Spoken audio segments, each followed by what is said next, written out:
Boy, 2006 was a time to be alive. In video games we were getting amazing titles like Sneaking, Sonic 06 and Smarties Meltdown.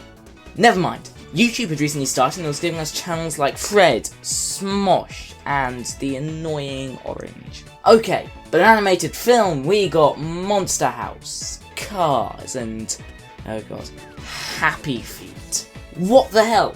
These are the films nominated for Best Animated Feature. How do you screw up a year this badly? So 2006 might not have been the best year for animation, but luckily there was one film that rose above all of this, and it might be the best for animation in 2006. So hi, my name's Animation Review, and today I will be reviewing Curious George.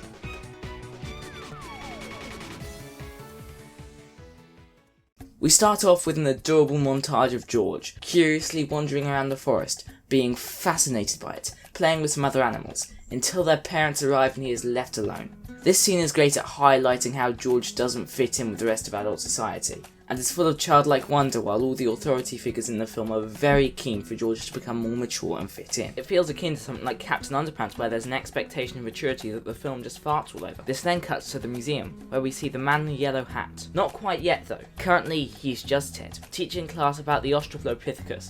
Teaching class about the Australopithecus.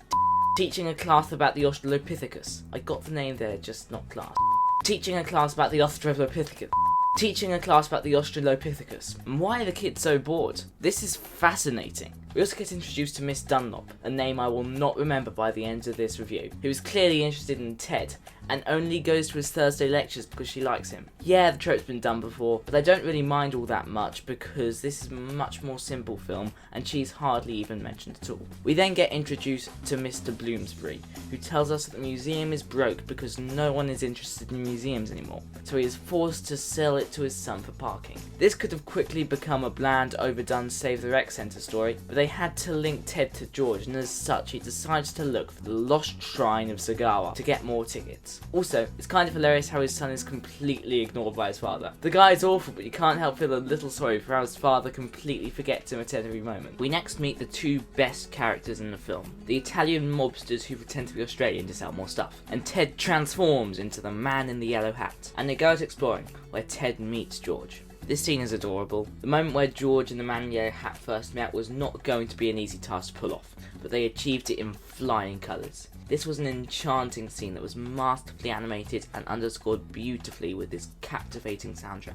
On top of that, Ted and George play off of each other really well. George's clever but mischievous personality works surprisingly well with the lovable idiot Ted, and it's hilarious to see Ted try to work his way out of situations George gets him into. Then again, with all that Ted does, he doesn't need George to get into trouble, as in the very next scene, he blinds himself by voluntarily looking straight at the sun. But staying in the shades and waiting for his vision to return, he gets a call from Mr. Bloomsbury. Ted texts him a picture of the tiny shrine of Sagawa, and due to an angling issue, Mr. Bloomsbury thinks it's massive. I've mentioned this before, but I'm a little conflicted about these sorts of misunderstandings in films, because while they are a little annoying and tropey, they're also kind of necessary for the film to move forward at times. George then follows the man in the yellow hat back to New York, where we see a ton of CGI, and while it isn't amazing, it is really difficult making 2D work with 3D, and if it's done wrong, the 2D character can feel flat and out of place. And this one blends the two together really well. Sure, not Spider-Verse well, but it still looks pretty smooth. Especially for 2006, the same year Peppa Pig released. One of these things is a lot better than the other. And CGI is kind of necessary for 2D films nowadays, and even back then, because 2D wasn't selling as well as before. And using 3D for more ambitious scenes does save on money, and you're going to need that money for times where you can't CG around it well. Like this next one, Animation Review, award-winning segue.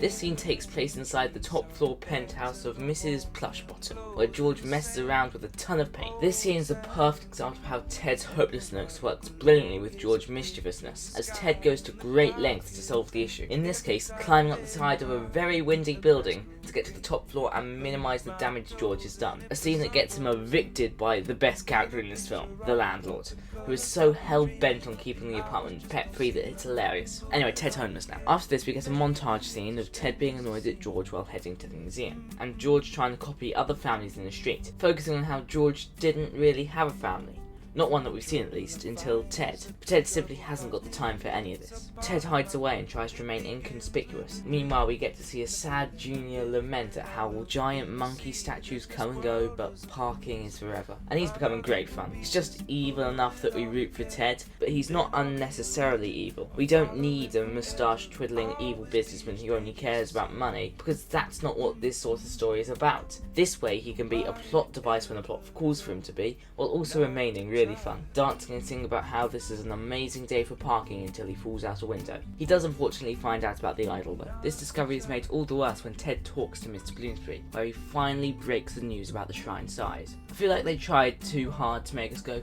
oh shit, by adding stuff like the stage that costs a ton of money, and it feels like it wasn't confident the stakes weren't high enough and that the kids would stop watching it. The scene then goes on to bring in a ton of journalists to ask questions, and George makes the dinosaur fall over, which feels like a really desperate way of making it more dramatic. But Ted's homelessness now takes effect, and Ted is forced to sleep on the park bench.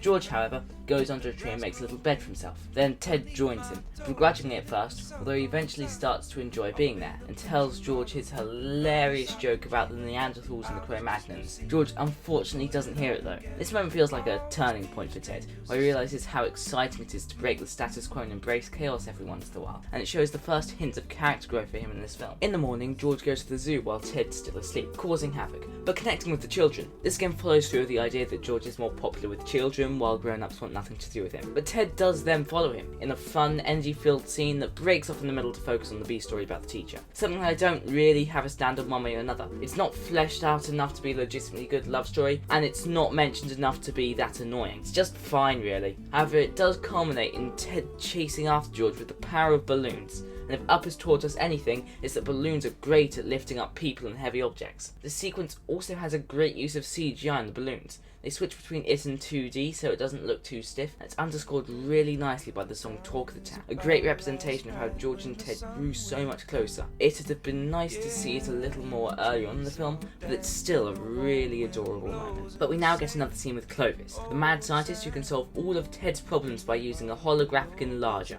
and shows it to Mr. Bloomsbury, where he completely fucking ignores his only son. It's genuinely hilarious. Like, your first impression of this guy is that he's trying to take his father's business purely for the profit. Then you realise his father doesn't actually like him, and he becomes completely justified in sabotaging the plan by doing stuff like pouring coffee in the hologram thing. Although I find it a little out of place that Mr. Bloomsbury would give up on it even without asking about getting a new one. Does he want the museum to be saved or not? Ted then sadly announces the closing of the museum and loses all hope, telling George to leave him and that he belongs in the jungle, before getting caught and sent back to Africa by the pest control service he called earlier in the film. Ted tells himself it's for the best, as another, this time much sadder Jack Johnson song plays, and Ted remembers all that he did with George, and we get another appearance from the two best characters in the film. However, what we do see is Ted causing havoc without George, and being oblivious to his surroundings in the same way. It shows that while George may be gone, there's still a bit of him in Ted, with Ted painting the walls a different colour, stopping traffic, and taking balloons. We then see the teacher again, who finally manages to have an effect on the story by telling Ted to go get George. Ted goes to get George in this wacky, fast-paced, hilarious scene with high energy, great comedy, and one hell of an anticlimax. He then jumps onto the right boat and finds George. The scene with George is really something special. Usually they'd have this big grand gesture of how wrong they were and how it doesn't matter now that they're together, and while that's here, it still goes off the rails in the usual Ted speech way, talking about who's going to be dancing for money while George tries to tell him about the map on the crystal. But once Ted realises that, it's not long before they get the shrine back to the museum and we get our happy ending.